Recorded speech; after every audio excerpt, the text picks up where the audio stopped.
Huling pito, huling araw ng linggo. Ang daming tanong na nabuo sa puso't isipan, nakapagtataka na ganoon ang naging katugunan. Bawat salitang nabanggit, araw-araw kong pinag-iisipan, mula unang salita sa kinalunisan hanggang kinalingguhan.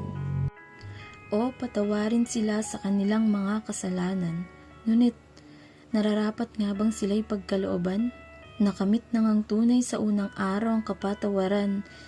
Kahit dito, nakasaad na ang mga ginawa'y hindi nalalaman. Walang makapapantay sa sakit na kanyang naramdaman. Duguan na't lasugpang ginawang kahihiyat katatawanan. Sa kabila ng lahat, inuna ang paghiling sa Ama na sila'y patawan. Hindi ng wagas na kaparusahan, kung hindi ng buong pusong kapatawaran. O pagkalooban sila ng hindi maramot na kaligtasan. Ngunit nararapat nga bang sila ay pagkalooban? Ipinagkaloob sa ikalawang araw ang sinasabing kadalisayan. Kahit dito, sinambit na ang pagsama sa paraiso ay katotohanan. Walang makapapantay sa pinagkaloob niyang kayamanan.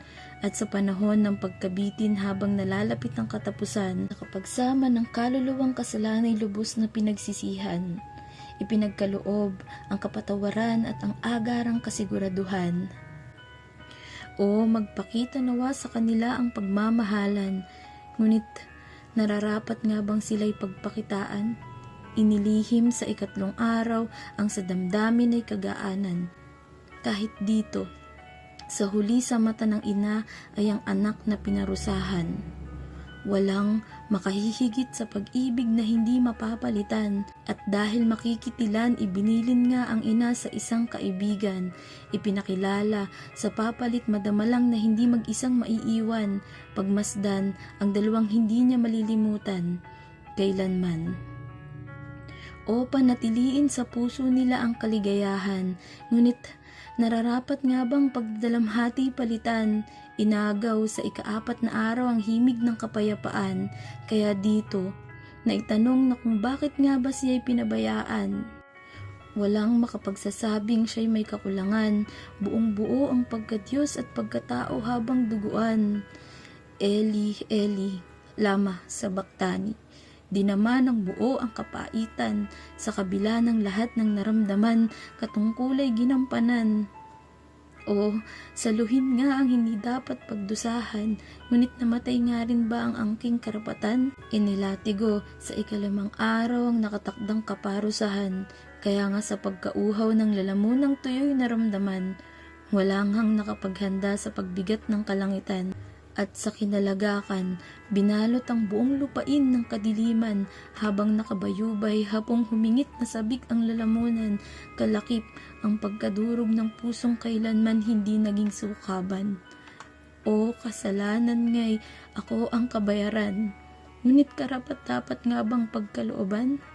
Narito, sa ika-6 na araw na ganap ng tuluyan, kaya naitinta ng dugong natigis bilang kabayaran ng kasalanan. Walang makadadaig sa sakripisyo na may kabuluhan. Dito sinambit ngang tapos na ang pakikipagsapalaran. Tetelestai, nangyari na nga ang nakatakdang kaganapan. Sa dugo, sugat at hirap ay binayaran ng hindi kayang bayaran. O sa katapusan pagsuko ang inilaan. Ngunit tapos na nga ba o bago pa lamang sisimulan? Sa huling araw ng linggo, ang liwanag nga'y natagpuan.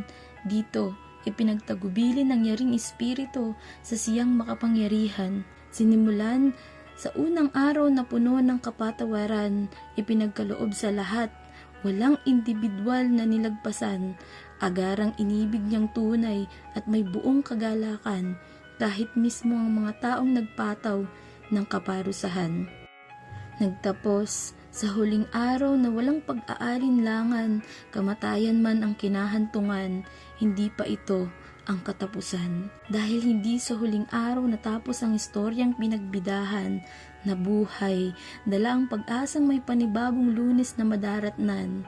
At sa paulit paulit na ganap ng buhay bawat lingguhan, ipinagkakaloob sa atin araw-araw ang sagot sa katanungan.